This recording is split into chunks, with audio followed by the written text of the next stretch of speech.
This is Luke Watson with Essential TV, and I have a very special guest with me today. This is Ann Mahoney from The Walking Dead. So, thank you for joining us here. This is a blast. While you're making your New York City Comic Con Walking Dead premiere rounds. Yeah. So, did you just get in? I got in yesterday morning, Okay. So, and stayed out in Hoboken for the evening. there you go. It's going to be a whirlwind. It is already. She was just telling me before we started that this is going to be her first Comic Con experience. Yes. So, all of you Ghostbusters and Batmen that are floating around the city, please be kind. Don't scare her away. My favorite was the guy who I saw who had like eyeballs tattooed all over his head. Right, but he just lives on the Lower East Side. Yeah. So, I recognize, and also for the viewers' benefit, there will be no spoilers here. So you can ask us questions, but we cannot reveal all the things that are going to happen this season. And she's told me everything, so I won't reveal it either.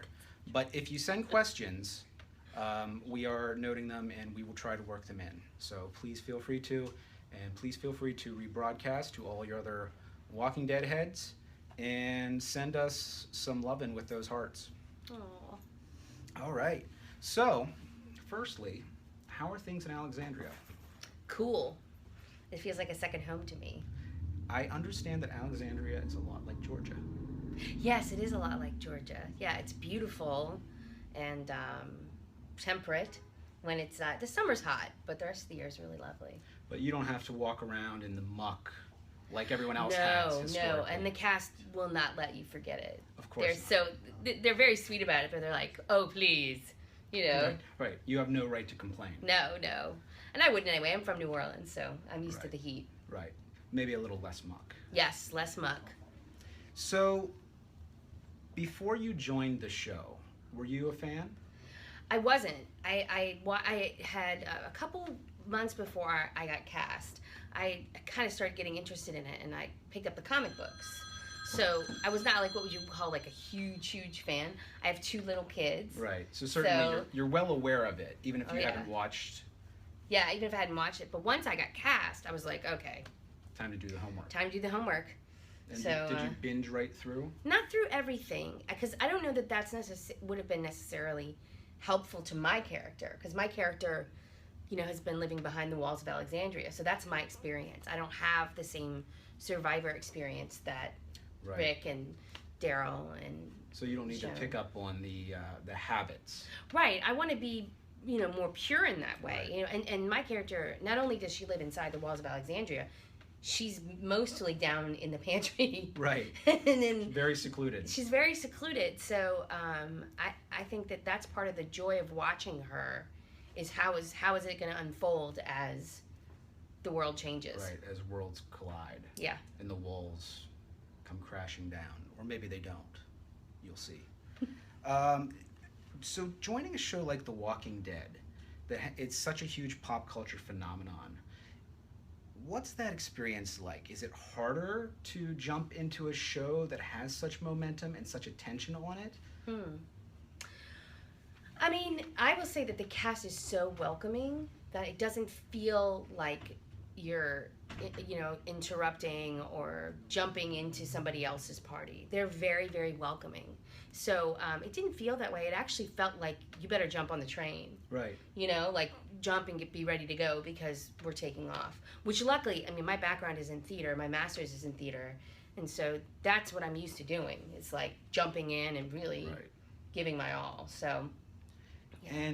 And whenever you found out that you were going to be joining the cast, I guess it's kind of a 2-parter. What's the first thing that goes through your mind, and then how do you prepare for that? Oh, boy. Well, it was very quick. I found out on a Friday evening that I was cast. I still didn't know the name of my character, because I'm sure you guys have heard before when you audition for the show, you don't know the name of the character you're auditioning for, and they don't give you anything from the actual script. So I didn't know who I was, how long I would be around, nothing. Right. And so, and then on Saturday, I found out a little bit more that my character's name was Olivia. No, I didn't even find out then. It was not till I went to set on Sunday and had my costume fitting with Yulin. And she was like, she had this big board with all these pictures, and she's like, so Olivia. And she starts going, I'm like, oh, that's my name. Okay, so I'm Olivia. And then she started kind of telling me about who she was and this group of people and talking me through that story. That was when I first started. And then John, the props guy, came in and said, can I have your glasses? Because he says, I want to get 3 or 4 more pairs made because it could be years. So I want to make sure that and I was like, could be years?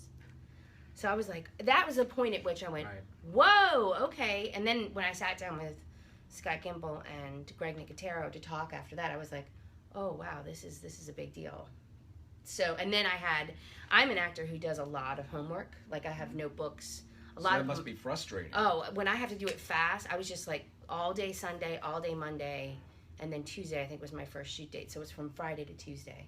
I was sitting there researching guns, so I knew what I was talking about. Right, because you're in charge of them. Yeah, so I need to know what they are. I don't know, has your character ever, whenever we meet your character, has your character even fired a gun? I don't know if I can answer that question. Okay, maybe we'll find out.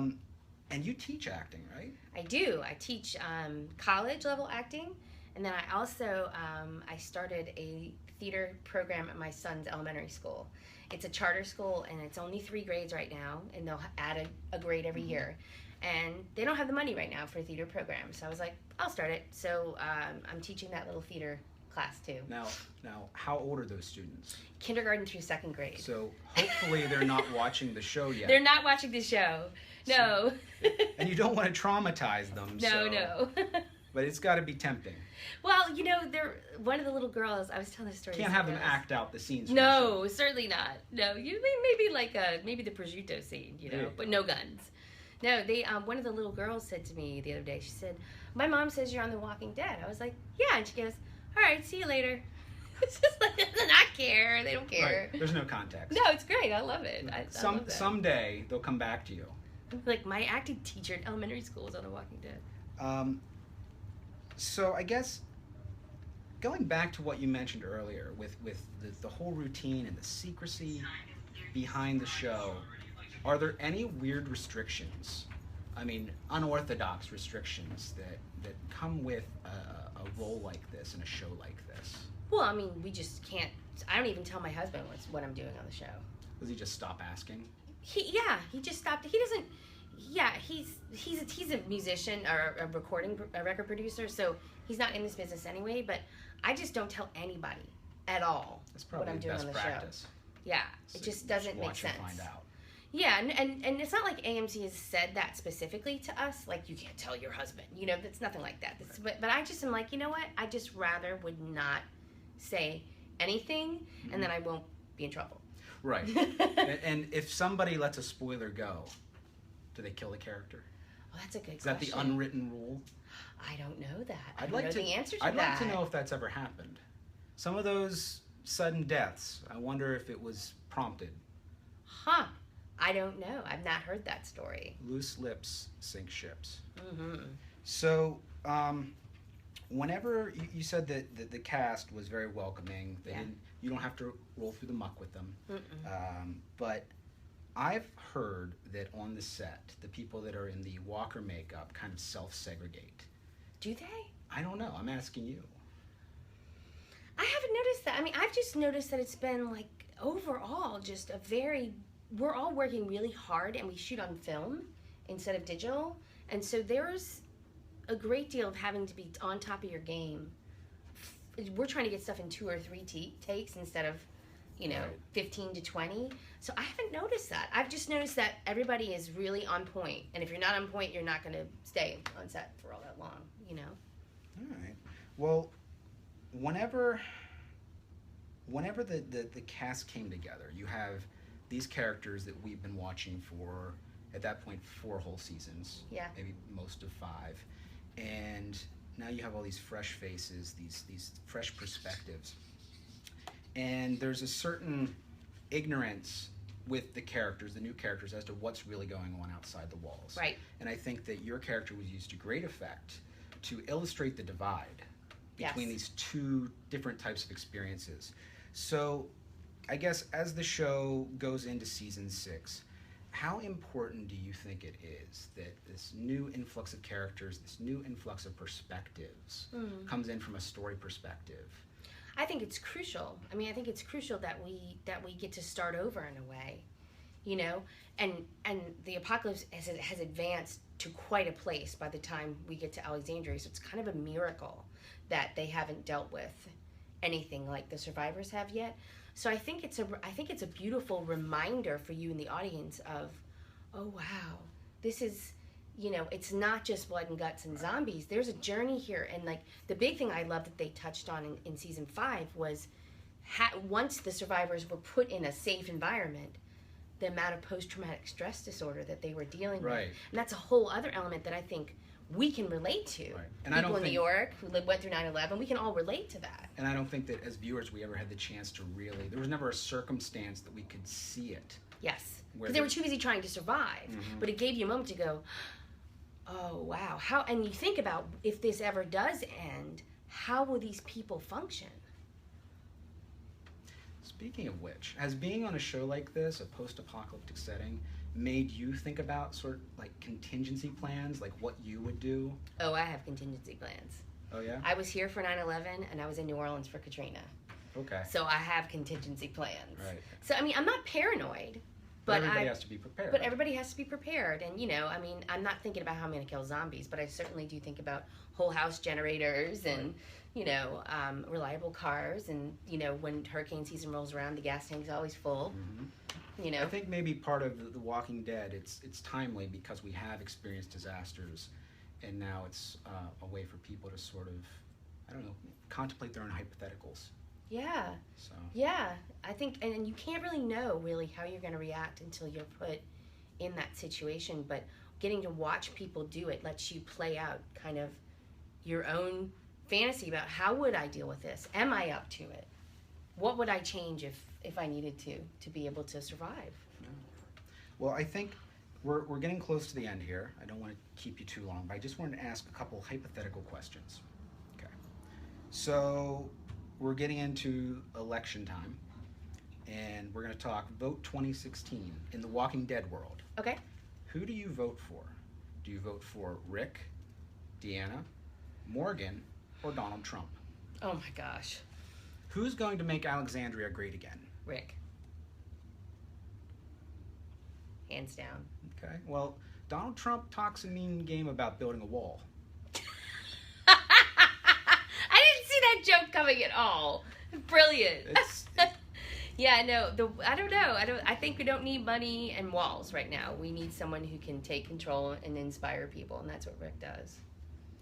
Good answer. Yeah. And I would say that in a post-Alexandria world, let's say those walls come down, and now we've seen that in this story they've gone from the farm to the prison to Alexandria, a lot of time on the road.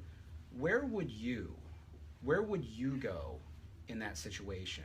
Where do you think would be a good destination to have another chance? I think Olivia wants to be like in a vineyard on a hillside somewhere, growing wheat and making bread. And you know, I think she's a peacemaker, and I think she wants to make wine and bread and be happy and be kind to everyone.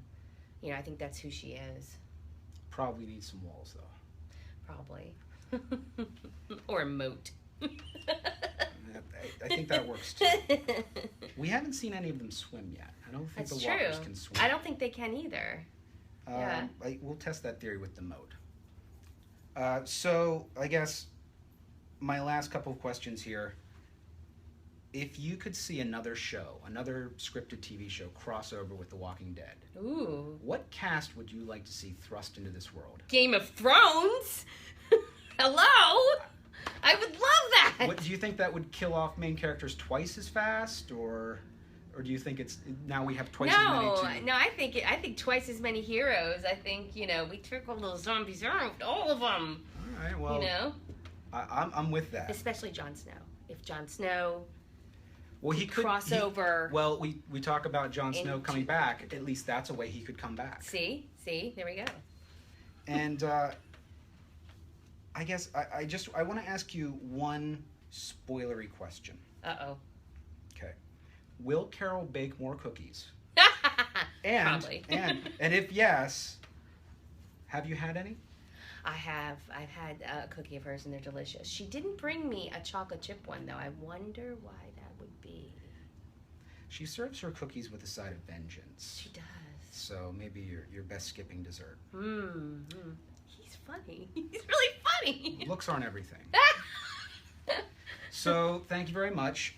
Just want to remind everyone that The Walking Dead Season 6 premieres this Sunday, October 11th. Also my 12th wedding anniversary. So it's a doubly special occasion. And you're in, are you in 99 Homes now? Yes, it's out right now in theaters. This is a movie I've been wanting to watch. It's not a Walking Dead thing, but go see 99 Homes. Great movie. With Andrew Garfield and Michael Shannon. Yeah. And you. Yes. So thank you to Ann Mahoney, and keep on walking. Thank you guys for having me.